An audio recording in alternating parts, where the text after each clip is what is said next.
ಎಲ್ರಿಗೂ ನಮಸ್ಕಾರ. ರಾಜಾರಾಮ್ ಅವರು ಪ್ರಾರಂಭದಲ್ಲೇ ಅರಿಕೆ ಮಾಡಿದಂತೆ ಇದು ಬಹಳ ಒಂದು ವಿನೂತನವಾದ ಸಂದರ್ಭ. ಸಂಸ್ಕೃತದಲ್ಲಿ ಒಂದು ಮಾತಿದೆ, ಹೇಮ್ನಃ ಪರಂ ಆಮೋದಃ ಅಂತ, ಹೊನ್ನಿಗೆ ಪರಿಮಳ ಕಟ್ಟಿದಂತೆ ಅಂತ. ಅನಾಕೃಷ್ಣರಾಯರು ಕನ್ನಡ ನುಡಿಯನ್ನು, ಕನ್ನಡ ನಾಡಿನ ಏಳ್ಗೆಯನ್ನು, ತಮ್ಮ ಇಡೀ ಸರ್ವಸ್ವವನ್ನು ಸಮರ್ಪಿಸಿ ಪ್ರವರ್ಧಮಾನಕ್ಕೆ ತಂದಂಥವರು. ಅಂತಹ ಮಹಾನುಭಾವರ ಹೆಸರಿನಲ್ಲಿ, ಸ್ಮರಣೆಯಲ್ಲಿ ಪ್ರತಿಷ್ಠಿತವಾಗಿರುವಂತಹ ಈ ಒಂದು ಪುರಸ್ಕಾರ ಪ್ರೊಫೆಸರ್ ಎಲ್ ವಿ ಶಾಂತಕುಮಾರಿ ಅವರಿಗೆ ಮತ್ತು ಶತಾವಧಾನಿ ಡಾಕ್ಟರ್ ಆರ್ ಗಣೇಶ್ ಅವರಿಗೆ ಸಂದಿರುವಂಥದ್ದು ಹೊನ್ನಿಗೆ ಪರಿಮಳ ಕಟ್ಟಿದಂತೆ ಅಂತ ಹೇಳಿದ್ರೆ ಬೇರೆ ಯಾವ ಮಾತಿನಿಂದಲೂ ಬಣ್ಣಿಸಲಾಗೋದಿಲ್ಲ. ಇದಕ್ಕಾಗಿ ಪ್ರತಿಷ್ಠಾನದ ಎಲ್ಲ ಪದಾಧಿಕಾರಿಗಳಿಗೂ ಮತ್ತು ಆ ಕನ್ನಡ ಸೇವೆಯನ್ನು ಮುಂದುವರಿಸ್ತಾ ಇರುವಂತಹ ಎಲ್ಲ ಮಹನೀಯರಿಗೂ ನನ್ನ ಹೃತ್ಪೂರ್ವಕ ನಮನಗಳನ್ನು ಸಭಾಮುಖದಲ್ಲಿ ವಿನಂತನೆ ಮಾಡ್ತಾ ಇದ್ದೇನೆ. ಈ ಸಂದರ್ಭದಲ್ಲಿ ಬಹಳ ವಿರಳವಾಗಿ ನಮಗೆ ಕಾಣಬಹುದಾದಂತಹ ಒಂದು ಸನ್ನಿವೇಶ, ನಾಡೋಜ ರಾಮಸ್ವಾಮಿಗಳು, ಶಾಂತಕುಮಾರಿಯವರು, ಗಣೇಶ್ ಅವರು, ಇನ್ನೂ ಎಲ್ಲ ಹಿರಿಯರು ಒಂದೇ ವೇದಿಕೆ ಮೇಲೆ ಸೇರಿರುವಂಥದ್ದು ಇದು ಬಹಳ ನೋಡೋದಕ್ಕೆ ವಿರಳ. ಇದಕ್ಕೆಲ್ಲದಕ್ಕೂ ನಾವು ಸಾಕ್ಷಾತ್ತಾಗಿ ಭಾಗಿಗಳಾಗಿದ್ದೇವೆ ಎಂಬುದು ನಮ್ಮ ಸುಕೃತ ಅಂತ. ಮತ್ತು ಈ ಸಂದರ್ಭದಲ್ಲಿ 4 ಸಂತೋಷದ ಮಾತುಗಳನ್ನು ಎಲ್ಲರ ಮುಂದೆ ಆಡುವಂತಹ ಸುಕೃತ ನನ್ನ ಪಾಲಿಗೆ ಬಂದದ್ದು ವೈಯಕ್ತಿಕವಾಗಿ ಬಹಳ ಧನ್ಯತೆಯನ್ನು ತಂದಿದೆ. ಇದಕ್ಕಾಗಿ ಎಲ್ಲ ಆಯೋಜಕರಿಗೂ ಮತ್ತೊಮ್ಮೆ ನನ್ನ ನಮನಗಳನ್ನು ತಿಳಿಸ್ತಾ ಇದ್ದೇನೆ. ಶಾಂತಕುಮಾರಿಯವರಿಗೆ ಮತ್ತು ಗಣೇಶ್ ಅವರಿಗೆ 2024 ಮತ್ತು 25ನೇ ಸಾಲಿನ ಪ್ರಶಸ್ತಿಯನ್ನು ಕೊಡಮಾಡಲಾಗಿದೆ. ಇದು ಎಷ್ಟು ಅರ್ಥಪೂರ್ಣವಾಗಿದೆ ಅಂತ ಹೇಳಿದ್ರೆ, ಶಾಂತಕುಮಾರಿಯವರು ಸಹಜವಾಗಿ ಅವರಲ್ಲಿರುವಂಥದ್ದು ಮಾತೃವಾತ್ಸಲ್ಯ. ಎಲ್ಲರನ್ನೂ ಅವರು ಅದೇ ಬಗೆಯ ಒಂದು ವಾತ್ಸಲ್ಯದಿಂದ ಕಾಣ್ತಾರೆ. ವಿಶೇಷವಾಗಿ ಗಣೇಶ್ ಅವರು ಅಂತ ಹೇಳಿದ್ರೆ ಮಗನಂತೆಯೇ ಶಾಂತಮ್ಮನವರಿಗೆ, ಗಣೇಶ್ ಅವರಾದರೂ ಅಷ್ಟೇ ಶಾಂತಮ್ಮನವರನ್ನು ತಾಯಿ ಅಂತಲೇ ಭಾವಿಸೋದು. ಹೀಗಾಗಿ ಒಂದು ವೇದಿಕೆಯಲ್ಲಿ ತಾಯಿ ಮಗನಿಗೆ ಏನಾದರೂ ಪ್ರಶಸ್ತಿ ಕೊಡಮಾಡಲಾಗಿದೆ ಅಂತ ಹೇಳಿದ್ರೆ ಅದು ಈ ಹೊತ್ತಿನ ಸಂದರ್ಭ ಅಂತ ಭಾವಿಸ್ಬೋದು. ಈ ಅರ್ಥದಲ್ಲಿಯೂ ಈ ಒಂದು ಸನ್ನಿವೇಶ ಬಹಳ ಅರ್ಥಪೂರ್ಣವಾಗಿದೆ.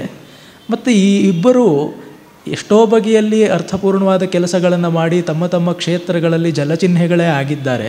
ಎಲ್ಲದಕ್ಕಿಂತ ಮಿಗಿಲಾಗಿ ಅಂತ ನನಗೆ ವೈಯಕ್ತಿಕವಾಗಿ ಭಾವಿಸೋದು ಮತ್ತು ಅವರು ತಮ್ಮ ಜೀವಿತ ಸಂದರ್ಭದಲ್ಲಿ ಎತ್ತಿ ಹಿಡಿದಿರೋದು ಅಂತ ಹೇಳಿದ್ರೆ, ಜನರಿಗೆ ಸಂತೋಷವನ್ನು ಉಂಟು ಮಾಡೋದು ಅಂತ. ಸಂತೋಷಂ ಜನಯೇತ್ ಪ್ರಾಜ್ಞಃ ತದೇವೇಶ್ವರ ಪೂಜನಂ ಅಂತ ಹೇಳ್ತಾರೆ.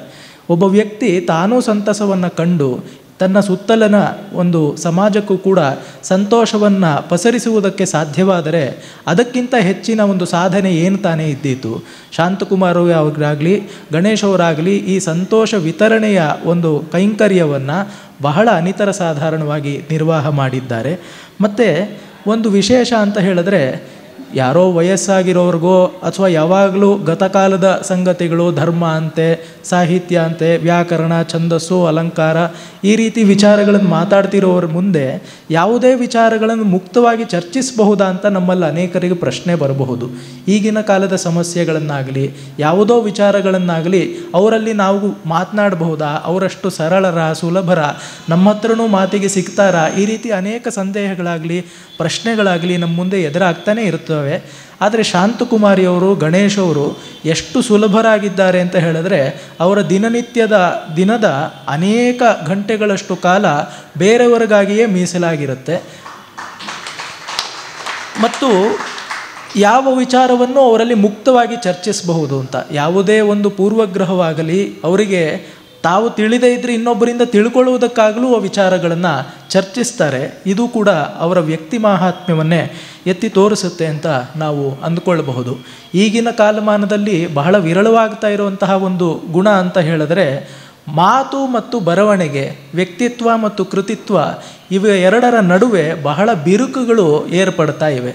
ಆದರೆ ಇವರಿಬ್ಬರಲ್ಲೂ ಕೂಡ ಅವರು ಏನನ್ನು ಮಾತನಾಡ್ತಾರೋ ಅದನ್ನೇ ಬರೀತಾರೆ, ಏನನ್ನು ಆಲೋಚಿಸ್ತಾರೋ ಅದನ್ನೇ ಆಚರಿಸ್ತಾರೆ. ಹೀಗೆ ಯಾವುದೇ ಬಿರುಕಿಲ್ಲದಂತಹ ಒಂದು ಪರಿಪೂರ್ಣವಾದ ವ್ಯಕ್ತಿತ್ವವನ್ನು ಉಳ್ಳಂಥವರು.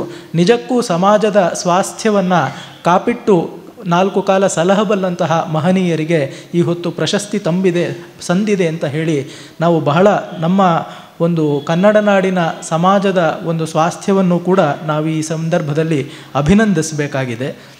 ಅನಾಕೃಷ್ಣರಾಯರ ಹೆಸರು ಕೂಡ ಈ ಒಂದು ನಿಟ್ಟಿನಿಂದ ಸಾರ್ಥಕವಾಗಿದೆ ಅಂತ. ಮತ್ತು ಇಬ್ಬರಲ್ಲೂ ಕಂಡುಬರುವಂತಹ ಇನ್ನೊಂದು ಸಮಾನವಾದ ವಿಶೇಷ ಗುಣ ಅಂತ ಹೇಳಿದ್ರೆ ಜೀವನ ಪ್ರೀತಿ, ಜೀವನೋತ್ಸಾಹ. ಅನಾಕೃಷ್ಣರಾಯರಿಗೂ ಕೂಡ ಇದು ಅಮಿತವಾಗಿತ್ತು ಅಂತ ನಾವು ಓದಿ ಕೇಳಿದ್ದೇವೆ. ಅವರನ್ನು ಬಲ್ಲಂತಹ ವ್ಯಕ್ತಿಗಳ ಮುಖದಿಂದ ಸಾಕ್ಷಾತ್ತಾಗಿಯೂ ಕೂಡ ಕೇಳಿ ತಿಳಿದಿದ್ದೇವೆ. ಶಾಂತಕುಮಾರಿಯವರು ತಮ್ಮ ಮನೆಗೆ ಎಷ್ಟೋ ವರ್ಷಗಳಿಂದ ಸೀಮಿತವಾಗಿರುವಂಥವರು. ವಯಸ್ಸಿನ ಕಾರಣದಿಂದ, ಅಸ್ವಾಸ್ಥ್ಯದ ಕಾರಣದಿಂದ ಅವರು ಹೆಚ್ಚು ಪ್ರಯಾಣ ಮಾಡೋದಕ್ಕೆ ಸಾಧ್ಯವಾಗೋದಿಲ್ಲ. ಮುಂಚೆ ಕೂಡ ಅವರು ಹೆಚ್ಚು ನಮ್ಮ ಕನ್ನಡ ನಾಡಿನ ಗಡಿಯನ್ನು ದಾಟಿ ಹೊರಗೆ ಪ್ರಯಾಣ ಮಾಡಿದ್ದು ಕಡಿಮೆ. ಆದರೆ ಅವರು ಇರುವುದರಲ್ಲಿ ಎಷ್ಟು ಸಂತೋಷವನ್ನು ಕಾಣ್ತಾರೆ ಅಂತ ಹೇಳಿದ್ರೆ, ಅವರ ಮನೆಯ ಮುಂದೆ ಒಂದೋ ಎರಡೋ ಹೊಂಗೆ ಮರಗಳಿವೆ. ಆ ಹೊಂಗೆ ಮರವನ್ನು ನೋಡ್ತಾ ನೋಡ್ತಾ ಅದರಲ್ಲಿ ಒಂದು ಹೊಸ ಚಿಗುರು ಬಿಟ್ಟಿದ್ರೆ, ಅದರ ಮೈಯೆಲ್ಲ ಆ ಹಸುರಿನಿಂದ ತುಂಬಿ ಕಂಗೊಳಿಸ್ತಾ ಇದ್ದರೆ ಅದನ್ನು ನೋಡಿ ಅವರು ಸಂತೋಷ ಪಡ್ತಾರೆ. ಮತ್ತು ಅವ್ರಿಗೆ ಇಷ್ಟು ವಯಸ್ಸಾಗಿದ್ದರೂ ಕೂಡ ನಮ್ಮಂಥವ್ರು ಯಾರಾದರೂ ಒಂದು ಚಾಕ್ಲೇಟ್ ತೊಗೊಂಡು ಹೋಗಿ ಕೊಟ್ಟರೆ ಅದನ್ನು ಸವಿದು ಸಂತೋಷ ಪಡ್ತಾರೆ. ಆ ರೀತಿಯವರು ಶಾಂತಕುಮಾರಿಯವರು.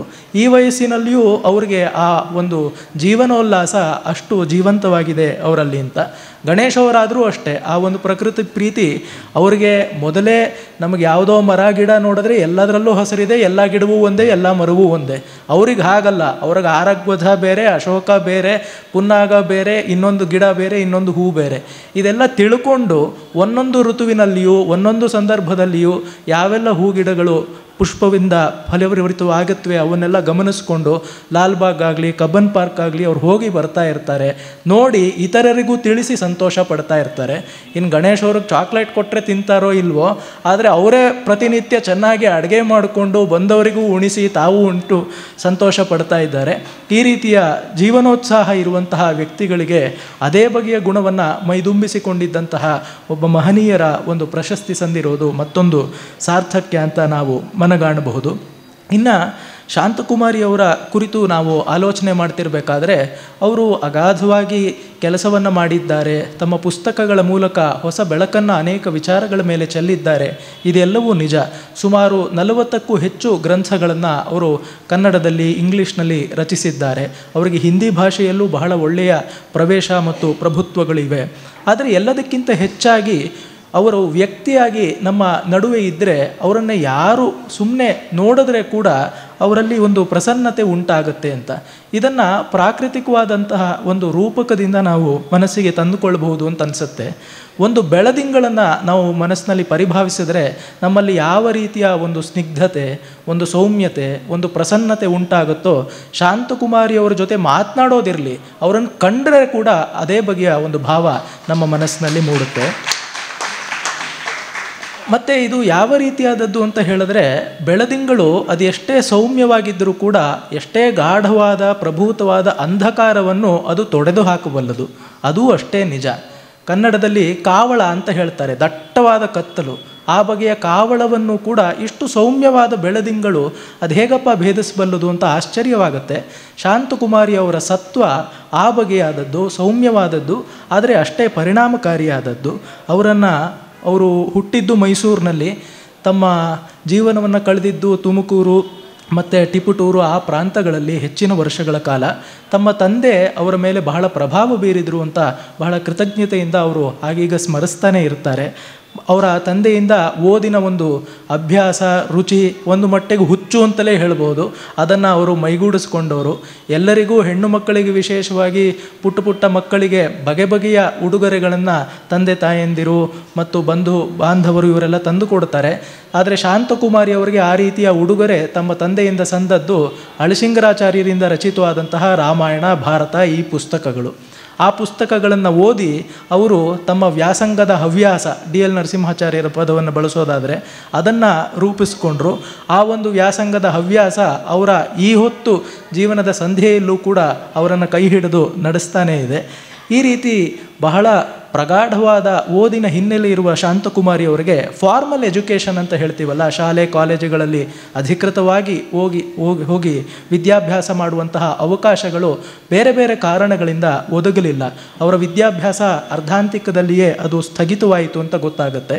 ಆದರೆ ಮುಂದೆ ಅವರಿಗೆ ಮದುವೆಯಾಗಿ, ಮಕ್ಕಳಾಗಿ, ಮನೆಯ ನಿರ್ವಾಹದ ಎಲ್ಲ ಬಾಧ್ಯತೆಗಳು ಅವರ ಮೇಲೆ ಇದ್ದಾಗ, ಸುಮಾರು 38-40 ವಯಸ್ಸಿನಲ್ಲಿ ಅವರಿದ್ದಾಗ ಅವರಲ್ಲಿ ಅದಮ್ಯವಾದ ಜ್ಞಾನದಾಹ ಇದ್ದಿದ್ದರಿಂದ ಅವರು ಈ ಮೈಸೂರು ಯೂನಿವರ್ಸಿಟಿಯವರು ಓಪನ್ ವಿಶ್ವವಿದ್ಯಾಲಯವನ್ನು ಸ್ಥಾಪನೆ ಮಾಡಿದಾಗ ಆ ಮೂಲಕ ಅವರು ಖಾಸಗಿಯಾಗಿ ಪರೀಕ್ಷೆಯನ್ನು ಕಟ್ಟಿ ಇಂಗ್ಲೀಷ್ ಭಾಷೆಯಲ್ಲಿ ಸ್ನಾತಕೋತ್ತರ ಪದವಿಯನ್ನು ಪಡ್ಕೊಂಡ್ರು.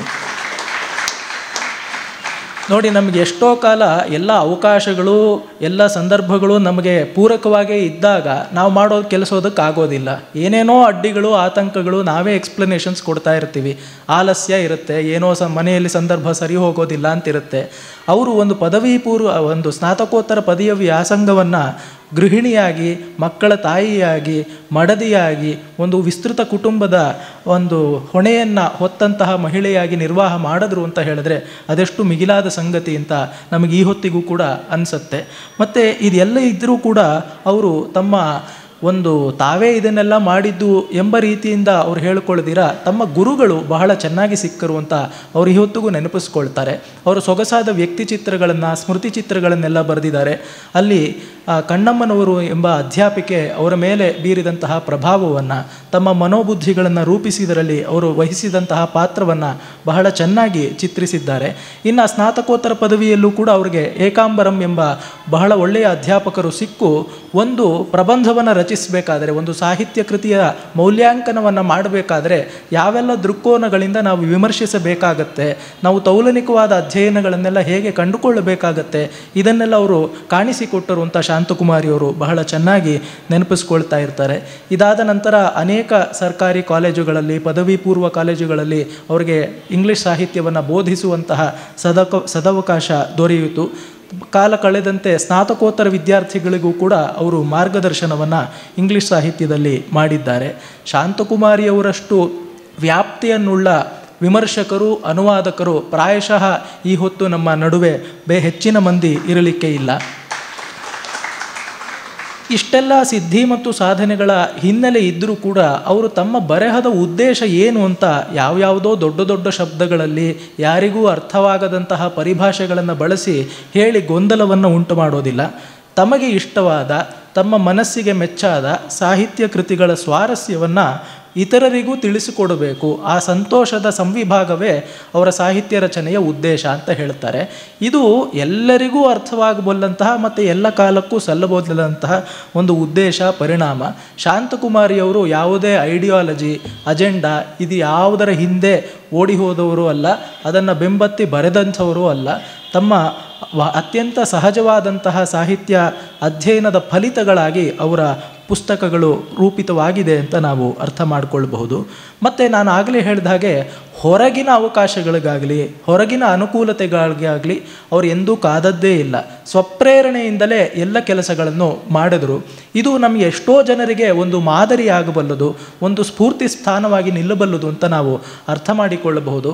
ನಮ್ಮ ಯಾವುದೋ ಜೀವನ ಸಂದರ್ಭಗಳಲ್ಲಿ ನಮ್ಮಲ್ಲೇ ಒಂದು ಕುಗ್ಗುತನ ಉಂಟಾದಾಗ ಇಂಥ ಮಹನೀಯರೆಲ್ಲ ಕೂಡ ಯಾವೆಲ್ಲ ಜೀವನದ ಕಷ್ಟಕೋಟಲೆಗಳನ್ನು ದಾಟಿ ಬಂದು ಅದರ ಎಲ್ಲದರ ನಡುವೆಯೇ ಒಂದು ಪಕ್ವತೆಯನ್ನು ಕಂಡುಕೊಂಡ್ರಲ್ಲ, ಅಗಾಧ ಪ್ರಮಾಣದಲ್ಲಿ ಕೆಲಸಗಳನ್ನು ಮಾಡಿ ನಮಗೂ ಆ ಬೆಳಕನ್ನು ಕಂಡಿಸಿದಿರಲ್ಲ ಅಂತ ಹೇಳಿದ್ರೆ ನಮ್ಮ ಮನಸ್ಸು ನಿಜಕ್ಕೂ ಬಾಗುತ್ತೆ. ಮತ್ತು ಆ ವಿಮರ್ಶೆಯೂ ಅಷ್ಟೇ. ಕನ್ನಡದ ಸಂದರ್ಭದಲ್ಲಿ ಮತ್ತು ವಿಶ್ವ ಸಾಹಿತ್ಯದ ಸಂದರ್ಭದಲ್ಲಿಯೂ ವಿಮರ್ಶೆ ಅಂತ ಹೇಳಿದ್ರೆ ರಂಧ್ರಾನ್ವೇಷಣೆ ಅಂತ ಆಗಿಬಿಟ್ಟಿದೆ. ಏನಾದರೂ ನಾನು ಒಂದಷ್ಟು ಓದ್ಕೊಂಡಿದ್ದೀನಿ ಅಂತ ಹೇಳಿದ್ರೆ ಇನ್ನೊಬ್ಬರ ಮಾತಿನಲ್ಲಾಗಲಿ, ಕೃತಿಯಲ್ಲಾಗಲಿ, ಆಲೋಚನೆಯಲ್ಲಾಗಲಿ ಇರುವಂತಹ ಯಾವುದೋ ಒಂದು ಕುಂದು ಕೊರತೆಗಳನ್ನು ಎತ್ತಾಡುವಂಥದ್ದೇ ವಿಮರ್ಶೆ ಅಂತ. ಹಾಗಲ್ಲ. ವಿಮರ್ಶೆಗೆ ಬೇಕಾಗಿರುವಂಥದ್ದು ಒಂದು ಔದಾರ್ಯ. ಕೃತಿಯಲ್ಲಿರಬೇಕಾದಂತಹ ಕುಂದುಕೊರತೆಗಳ ಬಗ್ಗೆ ನಾವು ಕುರುಡಾಗಬೇಕಾಗಿಲ್ಲ. ಆದರೆ ಅದನ್ನೇ ಎತ್ತಿ ಆಡಿದರೆ ಅದನ್ನು ಹೇಗೆ ಸರಿಪಡಿಸಿಕೊಳ್ಳಬಹುದು, ಅದಕ್ಕೆ ಅವಕಾಶಗಳೇ ತೊರೆಯೋದಿಲ್ಲ. ಯಾವುದೋ ಒಂದು ತಪ್ಪು ಅಂತ ಹೇಳೋದಕ್ಕೆ ಹೆಚ್ಚಿನ ಬುದ್ಧಿಶಕ್ತಿ ಬೇಕಾಗೋದಿಲ್ಲ. ಅದರಲ್ಲಿ ಯಾವುದೋ ಒಂದು ದುಃಖ ಸಂತೋಷ, ವಿಘ್ನ ಸಂತೋಷ ಇದ್ದರೆ ಸಾಕಾಗತ್ತೆ. ಆದರೆ ಆ ತಪ್ಪನ್ನು ನಾವು ತಿದ್ದಿಕೊಳ್ಳೋದಕ್ಕೆ ಹೇಗೆ ಅಂತ ದಾರಿ ತೋರಿಸೋರಿದ್ದಾರಲ್ಲ, ಅವರು ನಿಜಕ್ಕೂ ಮಹನೀಯರಾಗ್ತಾರೆ. ಶಾಂತಕುಮಾರಿಯವರು ಅಂತಹ ವಿಮರ್ಶಕರು. ಆ ವಿಮರ್ಶೆಯ ಜಾಗರೂಕತೆಯನ್ನು, ಔದಾರ್ಯವನ್ನು ಅವರು ಎಲ್ಲ ಕಾಲದಲ್ಲಿಯೂ ಕಾಪಾಡಿಕೊಂಡು ಬಂದಿದ್ದಾರೆ ಅಂತ ನಮಗೆ ಗೊತ್ತಾಗುತ್ತೆ. ಹೀಗೆಲ್ಲ ಪರಿಭಾವಿಸಿದಾಗ ಅವರ ಮನೋಧರ್ಮ ನಮ್ಮ ಕನ್ನಡ ಸಾಹಿತಿಗಳ ಸಂದರ್ಭವನ್ನು ಚೆನ್ನಾಗಿ ತಿಳಿದವರಿಗೆ ಇನ್ನೂ ಮನಸ್ಸಿಗೆ ಬಂದೀತು ಅಂತ ಒಂದೆರಡು ಹೆಸರುಗಳನ್ನು ಬಳಸಿ ಹೇಳುತ್ತೇನೆ. ಅವರ ಮನೋಧರ್ಮ ಮಾಸ್ತಿ ವೆಂಕಟೇಶ ಅಯ್ಯಂಗಾರ್ ಅವ್ರ ಮನೋಧರ್ಮಕ್ಕೆ ಅತ್ಯಂತ ನಿಕಟವಾದದ್ದು. ಅದು ಹೇಗೆ ಅಂತ ಹೇಳಿದ್ರೆ ಯಾವುದರ ಬಗ್ಗೆನೂ ಕೂಡ ಒಂದು ಜಡ್ಜ್ಮೆಂಟಲ್ ಆಟಿಟ್ಯೂಡ್ ಅದು ಇಲ್ಲವೇ ಇಲ್ಲ. ಯಾವುದೇ ಒಂದು ವಾದಗಳಿಗಾಗಲಿ ಅವರು ವಕಾಲತ್ತನ್ನು ವಹಿಸಿದ್ದೇ ಇಲ್ಲ.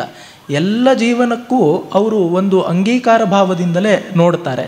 ಮತ್ತು ಅವ್ರಿಗಿರುವಂತಹ ವಿಸ್ತಾರವಾದ ಸಾಹಿತ್ಯದ ಅಧ್ಯಯನ, ಅವರು ಓದಿರುವಂತಹ ಪುಸ್ತಕಗಳು, ಅವರು ಬಳಸಿಕೊಂಡಿರುವಂತಹ ಪುಸ್ತಕಗಳು, ಇದನ್ನು ಎಷ್ಟೋ ಜನ ಓದಿರೋದಿರಲಿ, ಆ ಹೆಸರುಗಳನ್ನೂ ಕೇಳಿರೋದಿಲ್ಲ. ಈ ಇಂಗ್ಲೀಷ್ ಲೇಖಕರ ಪುಸ್ತಕಗಳ ಹೆಸರನ್ನು ಶಾಂತಕುಮಾರಿಯವರು ತನ್ನ ಅನೇಕ ಬರವಣಿಗೆಗಳಲ್ಲಿ ಪ್ರಸ್ತಾವ ಮಾಡ್ತಾರೆ. ನಾಡೋಜ S.R. ರಾಮಸ್ವಾಮಿಗಳೇ ನನಗೆ ಒಮ್ಮೆ ಹೇಳಿದ್ದು ನನಗೆ ನೆನಪಾಗುತ್ತೆ, ಈ ಹೆಸರುಗಳನ್ನು ಈ ಹೊತ್ತು ಎಷ್ಟೋ ಜನ ಕೇಳಿರಲ್ಲಪ್ಪ ಅಂತ. ಆ ರೀತಿಯಾದ ವಿಸ್ತೃತವಾದ ವ್ಯಾಸಂಗ ಶಾಂತಕುಮಾರಿಯವರದ್ದು. ಆದರೂ ಕೂಡ ಆ ಔದಾರ್ಯವನ್ನು ತೋರ್ತಾರಲ್ಲ, ತಮಗೆ ಇಷ್ಟು ವಿಶಾಲವಾದ ಹಿನ್ನೆಲೆ ಇದ್ದರೂ ಕೂಡ ಈಗ ಪ್ರವರ್ಧಮಾನಕ್ಕೆ ಬರ್ತಾ ಇರುವಂತಹ ಸಾಹಿತಿಗಳನ್ನು ಅವರು ಒಂದು ಧನಾತ್ಮಕವಾದ ದೃಷ್ಟಿಕೋನದಿಂದ ಕಾಣ್ತಾರೆ, ಬಹಳ ವಿಶೇಷವಾದದ್ದು. ಈ ಒಂದು ದೃಷ್ಟಿಕೋನದಲ್ಲಿ ಅವರಿಗೆ ಎಲ್ಲೇ ಶೇಷಗಿರಿ ರಾಯರು ಯಾವ ಕೆಲಸವನ್ನು ಕನ್ನಡಕ್ಕೆ ಮಾಡಿದ್ರು, ಅವರ ಒಂದು ಗುಣದ ಪ್ರಭಾವವು, ಆ ರೀತಿಯ ಕೆಲಸವು, ಮನೋಧರ್ಮವು ಶಾಂತಕುಮಾರಿಯವರಲ್ಲಿ ಕಂಡುಬರುತ್ತೆ ಅಂತ. ಎಷ್ಟೋ ಜನರಿಗೆ ಓದಿನ ಹಿನ್ನೆಲೆ ಇರುತ್ತೆ, ತಾವು ಸ್ವಂತಕ್ಕಾಗಿ ಏನಾದರೂ ಕೆಲಸವನ್ನು ಮಾಡ್ತಾರೆ ಅಂತ ಬಿಟ್ಟರೆ ಗ್ರಂಥ ರಚನೆ ಮಾಡೋದಕ್ಕೆ ಅವ್ರಿಗೆ ಬೇಕಾದಂತಹ ಪರಿಶ್ರಮವಾಗಲಿ ದೀಕ್ಷೆಯಾಗಲಿ ಇರೋದಿಲ್ಲ. ಶಾಂತಕುಮಾರಿಯವರು ಆ ಒಂದು ಇದಕ್ಕೂ ಕೂಡ ಹಿತವಾದ ಅಪವಾದ.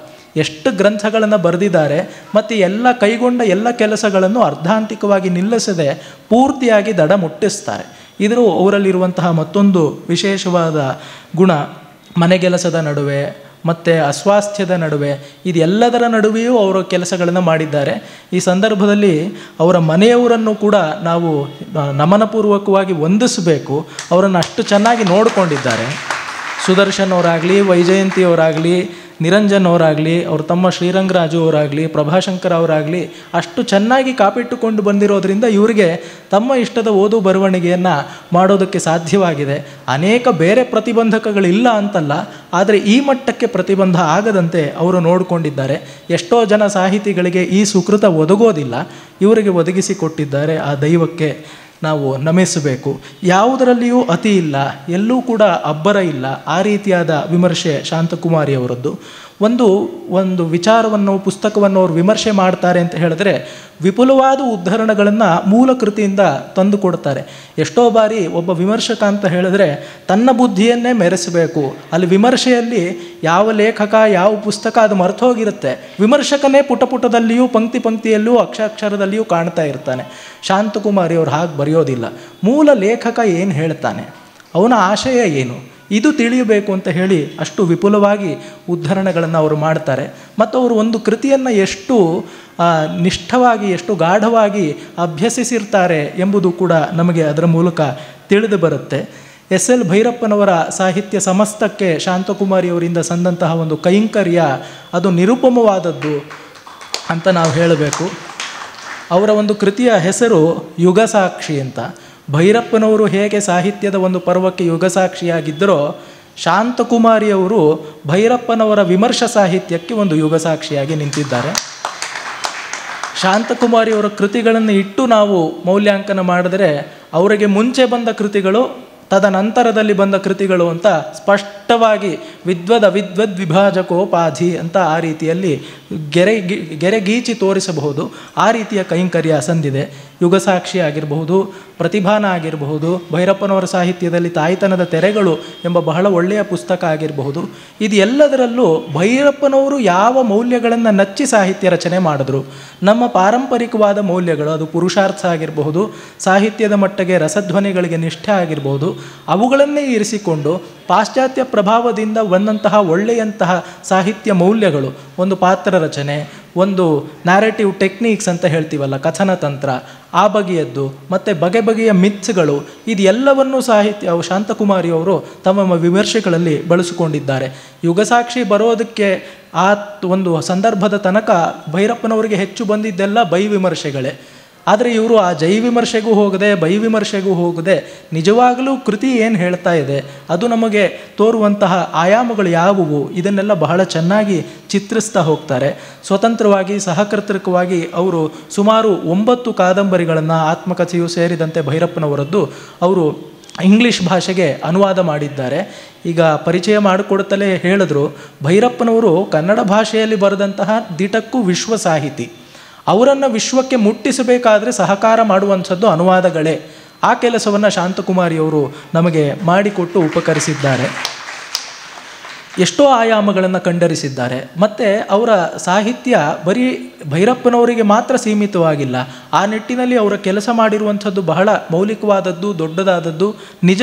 ಆದರೆ ಡಿ ವಿ ಜಿಯವರ ಕುರಿತು, ಅವರು ಕಗ್ಗವನ್ನು ಕುರಿತು, ಉಮರನ ವಸಗೆಯನ್ನು ಕುರಿತು ಬಹಳ ಒಳ್ಳೆಯ ಹೊತ್ತಗೆಗಳನ್ನು ಹೊರತಂದಿದ್ದಾರೆ. ಇದೇ ಬಗೆಯ ಕೈಂಕರ್ಯ ಅವರಿಂದ ಪೂತಿನ ಅವ್ರಿಗೂ ಸಂದಿದೆ.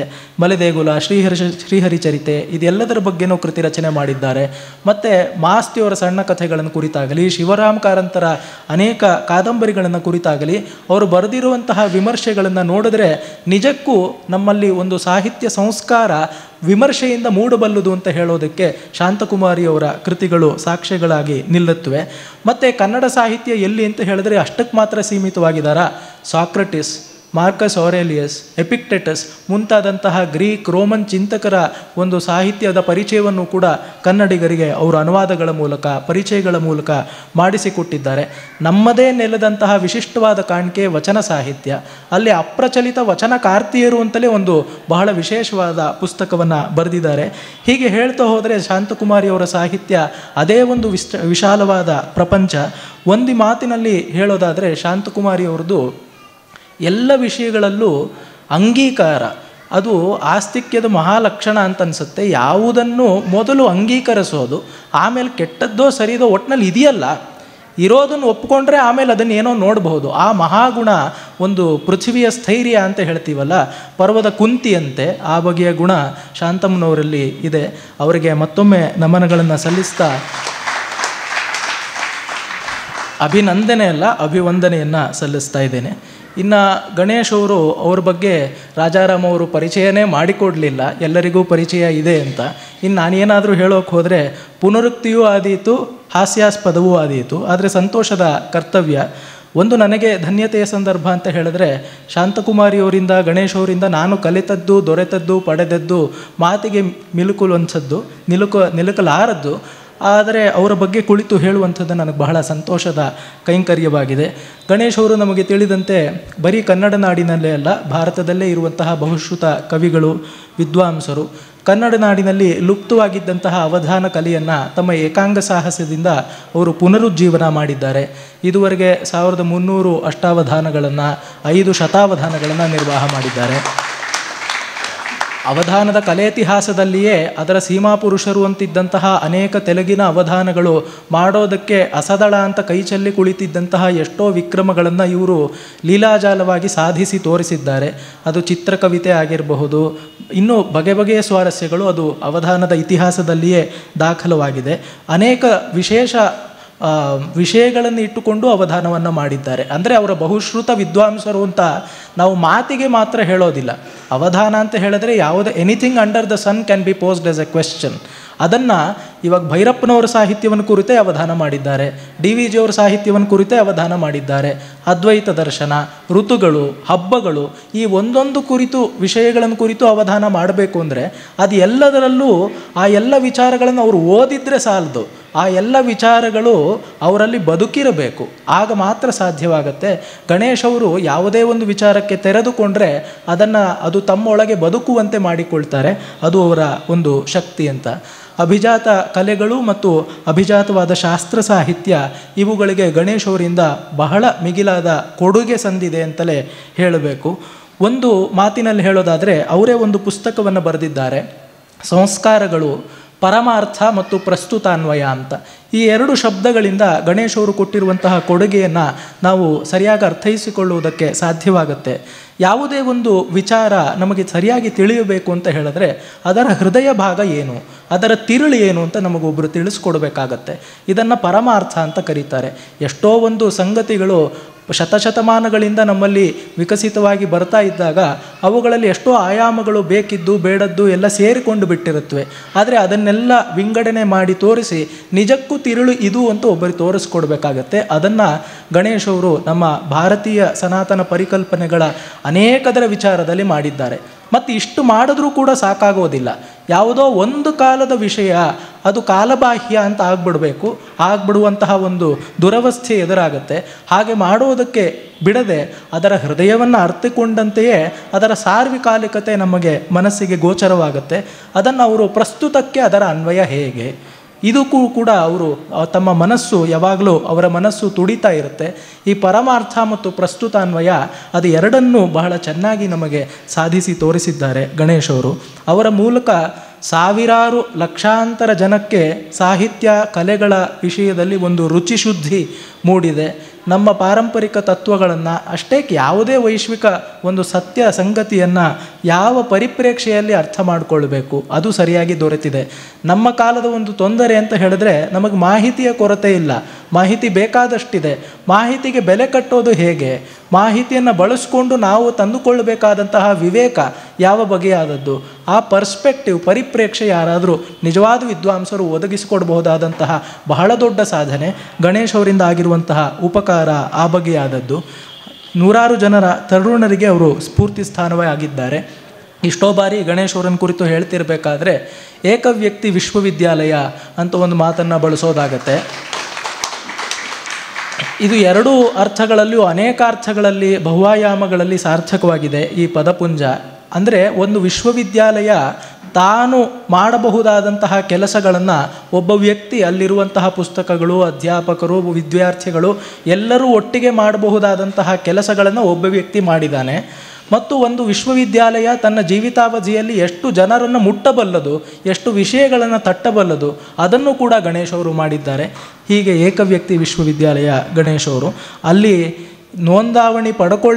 ನೋಂದಾಯಿಸಿಕೊಳ್ಳದೆ ಇರುವಂತಹ ವಿದ್ಯಾರ್ಥಿಗಳು ಲಕ್ಷಾಂತರ ಜನ, ಅದರಲ್ಲಿ ನಾನು ಕೂಡ ಒಬ್ಬ. ಅವರು ಹುಟ್ಟಿದ್ದು ಕೋಲಾರದಲ್ಲಿ, ಬೆಳೆದಿದ್ದು ಗೌರಿಬಿದನೂರು ಮತ್ತು ಬೆಂಗಳೂರುಗಳಲ್ಲಿ. ಅವರು ಮೆಕ್ಯಾನಿಕಲ್ ಎಂಜಿನಿಯರಿಂಗ್ ಅಭ್ಯಾಸ ಮಾಡಿದ್ರು. ಸ್ನಾತಕೋತ್ತರ ಪದವಿಯಲ್ಲಿ ಲೋಹವಿಜ್ಞಾನದಲ್ಲಿ MSc ಡಿಗ್ರಿಯನ್ನು ಪಡೆದುಕೊಂಡರು. ಸಂಸ್ಕೃತದಲ್ಲಿ ಸ್ನಾತಕೋತ್ತರ ಪದವಿಯನ್ನು ಪಡ್ಕೊಂಡ್ರು. ಕನ್ನಡದಲ್ಲಿ ಅವಧಾನ ಕಲೆ ಎಂಬ ಶೋಧ ಪ್ರಬಂಧವನ್ನು ರಚಿಸಿ ಹಂಪಿ ವಿಶ್ವವಿದ್ಯಾಲಯ ಕೊಡುಮಾಡುವಂತಹ ಕನ್ನಡ ವಿಶ್ವವಿದ್ಯಾಲಯ ಅದರ ಮೊದಲ D.Litt ಪದವಿಗೂ ಕೂಡ ಅವರು ಭಾಜನರಾಗಿದ್ದಾರೆ. 70ಕ್ಕೂ ಹೆಚ್ಚು ಕೃತಿಗಳನ್ನು ಕನ್ನಡ, ಇಂಗ್ಲಿಷ್ ಮತ್ತು ಸಂಸ್ಕೃತ ಭಾಷೆಗಳಲ್ಲಿ ಅನೇಕ ವಿಷಯಗಳನ್ನು ಆಧರಿಸಿ ರಚಿಸಿದ್ದಾರೆ. ಒಂದೊಂದು ಕೃತಿಯ ಮೌಲಿಕತೆಯು ಬಹಳ ಮಿಗಿಲಾದದ್ದು.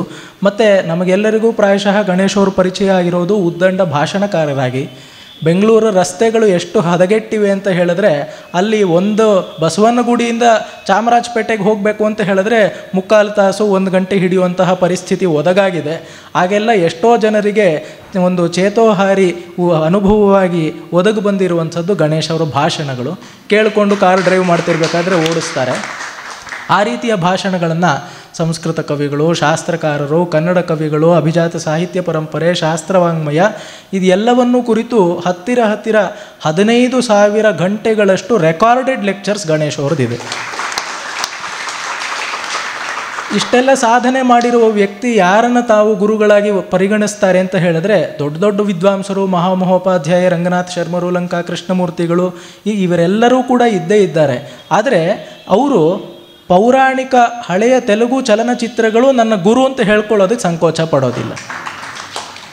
ಮತ್ತು ಭಾಷಣ, ಲೇಖನ ಇದರ ಜೊತೆಗೆ ಆಪ್ತವಾದ ಅಧ್ಯಯನ ಗೋಷ್ಠಿಗಳು ನಮ್ಮಲ್ಲಿ DVG ಅವರು ನಡೆಸ್ತಾ ಇದ್ದರು, ವಿದ್ಯಾಲಂಕಾರ SK ರಾಮಚಂದ್ರ ರಾಯರು ನಡೆಸ್ತಾ ಇದ್ದರು. ಆ ಪರಂಪರೆಯನ್ನು, ವಾರಸಿಕೆಯನ್ನು ಗಣೇಶ್ ಅವರು ಮುಂದುವರಿಸಿಕೊಂಡು ಅನೇಕ ಆಸಕ್ತ ಸಹೃದಯರಿಗೆ ಅವರು ಆ ವಿದ್ಯಾದಾನವನ್ನು ಕೂಡ ಮಾಡ್ತಾ ಬಂದಿದ್ದಾರೆ. ಅನೇಕ ಕಲೆಗಳಿಗೆ ಅವರಿಂದ ಒಂದು ಬಹಳ ಒಳ್ಳೆಯ ಕೊಡುಗೆಗಳು ಸಂದಿವೆ. ಏಕವ್ಯಕ್ತಿ ಯಕ್ಷಗಾನ ಎಂಬ ವಿನೂತನವಾದ ಕಲಾ ಪ್ರಕಾರವನ್ನು ಅವರೇ ರೂಪಿಸಿದವರು. ಕಾವ್ಯ, ಚಿತ್ರ, ನಮ್ಮ ಕೀರ್ತಿಶೇಷ BKS ವರ್ಮಾ ಅವರ ಜೊತೆ ಅವರು ರೂಪಿಸಿದಂತಹ ಒಂದು ಕಲಾ ಪ್ರಕಾರ, ಮತ್ತು ರಾಗಾನುರಾಗ ಎಂಬ ವಿಶೇಷವಾದ ಸಂಗೀತ ಕಾರ್ಯಕ್ರಮ, ಸಿನಿಮಾ ಗೀತಗಳ ಮೂಲಕ ಸಂಗೀತ ಸಂಸ್ಕಾರವನ್ನು ಸಹೃದಯರಿಗೆ ಒದಗಿಸಿಕೊಡೋದು ಅಂತ. ಇನ್ನು ನೃತ್ಯದಲ್ಲಿ ನಿಯೋದೇಶೀಕರಣಸ್ ಅಂತ ಅವರು ಪುನಾರಚನೆ ಮಾಡುವುದಕ್ಕೆ ನೆರವಾಗಿದ್ದರು. ಎಷ್ಟೋ ನಾಟ್ಯಶಾಸ್ತ್ರದ ಪೂರ್ವರಂಗದ ಒಂದು ಪರಿಕಲ್ಪನೆಯನ್ನು ಬಳಸಿಕೊಂಡು ಸ್ವಪ್ನವಾಸವದತ್ತ, ಭಗವದಜ್ಜುಕಿಯ ಮುಂತಾದಂತಹ ರೂಪಕಗಳ ಒಂದು ರಂಗಾವತರಣಿಕೆಗೆ ಅವರು ನಿರ್ದೇಶಕರಾಗಿಯೂ ಕೂಡ ಕೆಲಸ ಮಾಡಿದ್ದಾರೆ. ಮಾರ್ಗ ಅಡವುಗಳ ಒಂದು ನಿರ್ದೇಶಕರಾಗಿಯೂ ಕೆಲಸ ಮಾಡಿದ್ದಾರೆ. ಮತ್ತು ಕ್ರಿಕೆಟ್ ಪರಿಭಾಷೆಯಲ್ಲಿ ಸೆಂಚುರಿಗಳಿಗೆ ಮಹತ್ವ ಇದೆ. ಗಣೇಶ್ ಅವರಿಗೆ ಸೆಂಚುರಿ ಅಲ್ಲ, ಸಾವಿರಗಳಲ್ಲಿ ಅವರಿಗೆ ತಾತ್ಪರ್ಯ ಅಂತ. ಅವರ ಅವಧಾನ 1300ಕ್ಕೂ ಹೆಚ್ಚು ಅಷ್ಟಾವಧಾನ ಅಂತ ಹೇಳಿದೆ. ಅವರು ಮಾಡಿದಂತಹ ಏಕವ್ಯಕ್ತಿ ಯಕ್ಷಗಾನ ಪ್ರಸ್ತುತಿಗಳು ಮಂಟ ಪ್ರಭಾಕರ ಉಪಾಧ್ಯಾಯರ ಸಂಗಡಿಕೆಯಲ್ಲಿ ಅದು 1000ಕ್ಕೂ ಹೆಚ್ಚು ಪ್ರದರ್ಶನಗಳನ್ನು ಕಂಡಿದೆ. ಕಾವ್ಯ ಚಿತ್ರವೂ ಕೂಡ ಅಷ್ಟೇ, ದೇಶ ವಿದೇಶಗಳಲ್ಲಿ 1000ಕ್ಕೂ ಹೆಚ್ಚು ಪ್ರದರ್ಶನಗಳನ್ನು ಕಂಡಿದೆ ಅಂತ. ಇಷ್ಟೆಲ್ಲ ಇದ್ದರೂ ಕೂಡ ಗಣೇಶ್ ಅವರನ್ನು ಒಂದು ಮಾತಿನಲ್ಲಿ ಹೇಳೋದಾದರೆ, ರಾಮಸ್ವಾಮಿಗಳೇ ಒಮ್ಮೆ ಹೇಳಿದರು, ಸಂಸ್ಕೃತಿಯ ಪ್ರಹರಿ ಅಂತ. ಭಾರತೀಯ ಸಂಸ್ಕೃತಿಯ ಜೀವತ್ ಪ್ರತಿನಿಧಿಗಳಾಗಿ ಅವರು ನಮ್ಮ ಒಡನೆ ಇದ್ದಾರೆ. ಅದರ ಪ್ರಖರ ಸಮರ್ಥಕರಾಗಿಯೂ ಕೂಡ ಅವರು ಗಣೇಶ್ ಅವರು ಬಹಳ ಒಳ್ಳೆಯ ಕೆಲಸವನ್ನು ನಮಗೆ ಮಾಡಿಕೊಡ್ತಾ ಬಂದಿದ್ದಾರೆ. ಕಥೆ, ಕಾದಂಬರಿ, ಸಂಶೋಧನೆ, ಕವಿತೆ, ವ್ಯಕ್ತಿಚಿತ್ರ, ಜೀವನ ಚರಿತ್ರೆ, ವಿಮರ್ಶೆ, ಲಲಿತ ಪ್ರಬಂಧ, ಈ ಎಲ್ಲ ಸಾಹಿತ್ಯ ಪ್ರಕಾರಗಳಲ್ಲಿಯೂ ಅವರು ಮುಟ್ಟಿದ್ದೆಲ್ಲ ಚಿನ್ನ ಅಂತ ಹೇಳ್ತಾರಲ್ಲ, ಆ ಬಗೆಯ ಕೃತಿಗಳನ್ನು ರಚಿಸಿ ಅವರು ಸ್ವಯಂ ಕೃತಕಾರ್ಯರಾಗಿದ್ದಾರೆ. ಓದುಗರು ಕೂಡ ಆ ಕೃತಾರ್ಥತೆಯ ಭಾವವನ್ನು ಮೂಡಿಸುವಂತೆ ಮಾಡಿದ್ದಾರೆ. ಛಂದಶಾಸ್ತ್ರ, ಅಲಂಕಾರ ಶಾಸ್ತ್ರ ಇವುಗಳನ್ನು ಕುರಿತು ಗಣೇಶ್ ಅವರು ಆಡಿರುವಂತಹ ಮಾತುಗಳು ಕೊನೆಯ ಮಾತು ಅಂತ ಅಷ್ಟೇ ಅಲ್ಲ, ಆ ಪುಸ್ತಕಗಳನ್ನು ಓದಿ ಜೀರ್ಣಿಸಿಕೊಳ್ಳೋದಕ್ಕೆ ಎಷ್ಟೋ ವರ್ಷಗಳು ಬೇಕಾದೀತು. ಅವರು ಬರೆದಿರುವಂತಹ ಪುಸ್ತಕಗಳು ಅಷ್ಟು ಮಿಗಿಲಾಗಿವೆ ಅಂತ ನಮಗೆ ಗೊತ್ತಾಗತ್ತೆ. ಹೀಗೆ ಅನೇಕ ಆಯಾಮಗಳಿಂದ ಅವರು ವಿಶಿಷ್ಟರೇ ಆಗಿದ್ದಾರೆ. ಹೀಗಿದ್ದರೂ ಕೂಡ ಅವರು ತಮ್ಮ ಸಂತೋಷವನ್ನು ಕಂಡು, ನಾನು ಮೊದಲಿಗೆ ಹೇಳಿದಂತೆ ಸಂತೋಷಂ ಜನಯೇತ್ ಪ್ರಾಜ್ಞ ಅಂತ ಹೇಳಿದ್ನಲ್ಲ, ಅವ್ರದ್ದೇ ಒಂದು ಪರಿಕಲ್ಪನೆಯಿಂದ ಹೇಳಿ ನನ್ನ ಮಾತನ್ನು ಮುಗಿಸಬಹುದು. ಆನಂದ ಋಣ ಎಂಬ ಒಂದು ವಿಶೇಷವಾದ ಪರಿಭಾಷೆಯನ್ನು ಗಣೇಶ್ ಅವರೇ ಕಂಡುಕೊಂಡಿದ್ದಾರೆ. ನಾವು ಪಡೆದದ್ದು ಸಂತೋಷವನ್ನು, ಜಗತ್ತಿನಲ್ಲಿ ನಿಜವಾಗ್ಲೂ ಆಸ್ತಿಕ್ಯ ಅಂತ ಹೇಳಿದ್ರೆ ಇದೇ ರೀತಿಯ ಒಂದು ಭಾವ ಅಂತ ಅನಿಸುತ್ತೆ. ಗಣೇಶ್ ಅವರು ಪಡ್ಕೊಂಡಿರುವ ಸಂತೋಷಕ್ಕೆ ಅದಕ್ಕೆ ನಾನು ಋಣಿಯಾಗಿರಬೇಕು, ನಾನು ಮಾಡಿರುವಂತಹ ಕೆಲಸ ಎಲ್ಲ ಆ ದೆಸೆಯಲ್ಲಿಯೇ ಒಂದು ಸಾರ್ಥಕತೆಯನ್ನು ಕಂಡುಕೊಂಡಿದೆ ಅಂತ. ಇಷ್ಟಾದರೂ ಎಲ್ಲರಿಗೂ ಸುಲಭರಾಗಿ ಸರಳರಾದ ಜೀವನವನ್ನು ನಡೆಸ್ತಾ ಇರುವಂಥವರು ಗಣೇಶ್ ಅವರು. ಅವರಿಗೂ ಕೂಡ ಅನಾಕ್ರು ಪ್ರತಿಷ್ಠಾನದ ಮೂಲಕ ಈ ಪುರಸ್ಕಾರ ಸಂದಿರೋದು, ಪ್ರಶಸ್ತಿ ಪ್ರದಾನ ಮಾಡ್ತಾ ಇರುವಂಥವರಿಗೂ ನಮ್ಮೆಲ್ಲರಿಗೂ ಒಂದು ಹೆಮ್ಮೆಯ ಸಂಗತಿ ಅಂತ ಆಗಿದೆ ಅಂತ ನಿವೇದನೆ ಮಾಡ್ತಾ ಮತ್ತೊಮ್ಮೆ ಎಲ್ಲರಿಗೂ ವಂದಿಸಿ ನನ್ನ ಮಾತನ್ನು ಮುಗಿಸ್ತಾ ಇದ್ದೇನೆ. ಧನ್ಯವಾದ.